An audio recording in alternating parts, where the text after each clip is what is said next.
we're on.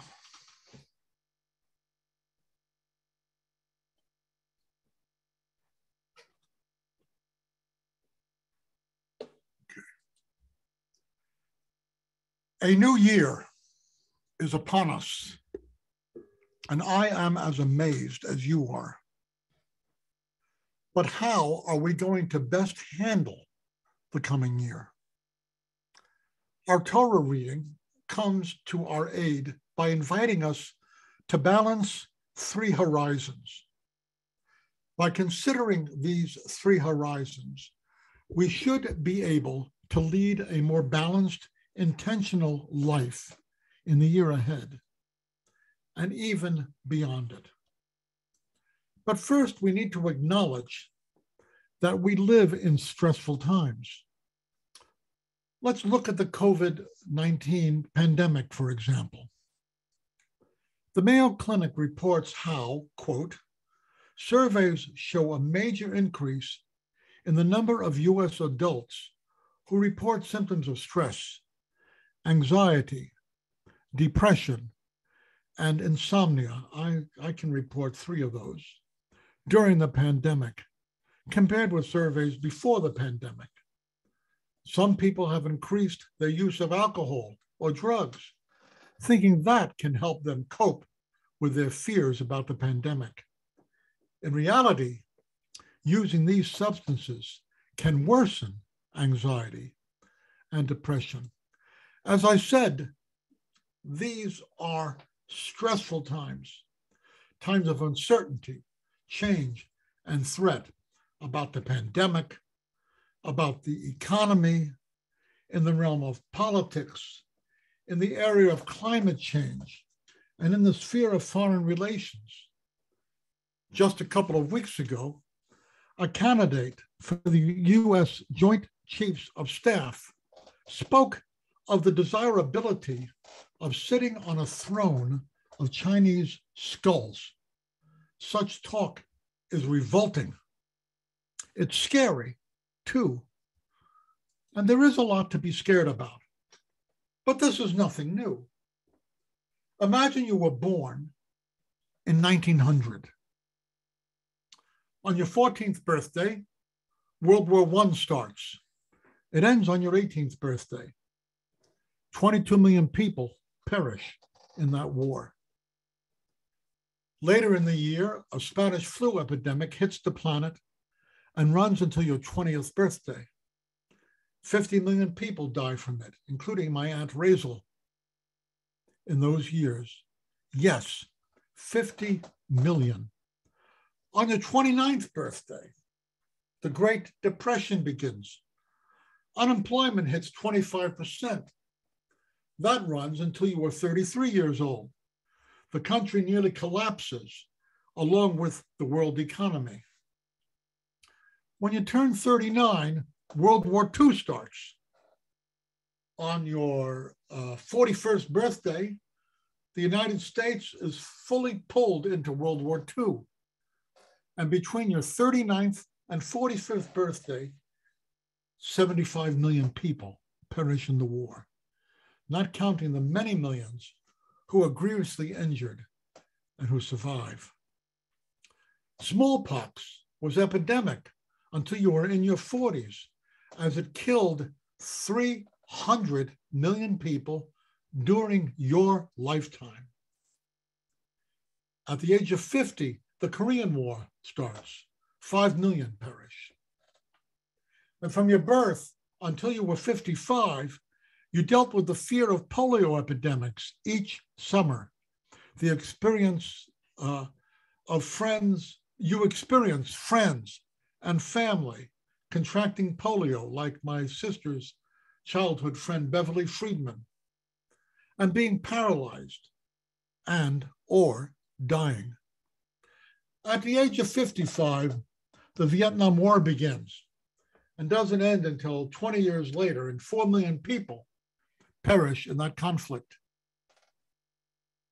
During the Cold War, you lived each day with the fear of nuclear annihilation. On your 62nd birthday, 1962, you have the Cuban Missile Crisis, a tipping point in the Cold War. Life on our planet as we know it almost ended. At the height of that crisis, one of us at Manhattan School of Music, where I attended, asked a question of my Western civilization professor, James P. Shenton, who was moonlighting from his exalted role of teaching American history at Columbia University. He taught there for 50 years, a giant. We asked him how he thought the Cuban Missile Crisis was going to work out. He said, quote, "If my guess is right, by this time next week, you can expect to be boiled 6 times over in your own juices," end quote. Stu, next slide. Change slides. Change slides. Yes. Okay. Yes. Okay. Okay, thank you very much. Since then, in the Iraq War, the Iraq Body Count Project documents 185,000 to over 200,000 violent deaths. And this new year will be the first one in 20 years when America is not engaged in fighting a war. So you can see, can't you, that each generation faces its own uncertainty, change, and threat. Again, this is nothing new. It is true in the Bible as well. And in today's Torah reading, we discover 3 horizons upon which we may fix our gaze, and how keeping those horizons in balance will help us maintain traction and perspective in the year to come, no matter what we are going to face. So let's look briefly then at 3 horizons we will all need to keep in balance in the coming year. First is the situational horizon. Scripture says, "I have heard the groaning of the people of Israel, whom the Egyptians are keeping in slavery, and I have remembered my covenant." Moshe said this to the people of Israel, but they wouldn't listen to him because they were so discouraged and their slavery was so cruel. The situational horizon refers to our context. What is going on around us? Where have we come from? Where are we going as individuals, as families, as a congregation, a society, and even as a world? We can see how the Israelites were in dire straits. They were in a demoralizing context. And I imagine you can see, as I do, that if they would keep their eyes fixed on the difficult circumstances, it would leave them discouraged. And we see that here. When Moshe comes to them with the words of deliverance, they just don't believe it because they're so beaten down by the situational context. Just this week, I was speaking with a friend who has a loved one who is far away on another continent and in a rather horrible situation. My friend is understandably distraught over this, but I needed to counsel her against letting herself be swallowed up by his difficult situation, because there were matters in her own life that needed her serious engagement. She needed to fight against being defined by situational disaster. She needed a broader perspective, and so do we. There is plenty to get depressed and distressed about. And if we fix our gaze on all that is wrong and threatening around us, we will be demoralized. We will be immobilized. We will be neutralized. Don't go there. The second horizon is the personal horizon. Here, at the beginning of the Exodus story, Torah stresses the ordinariness and limitations of Moshe and Aaron. Hold on a second.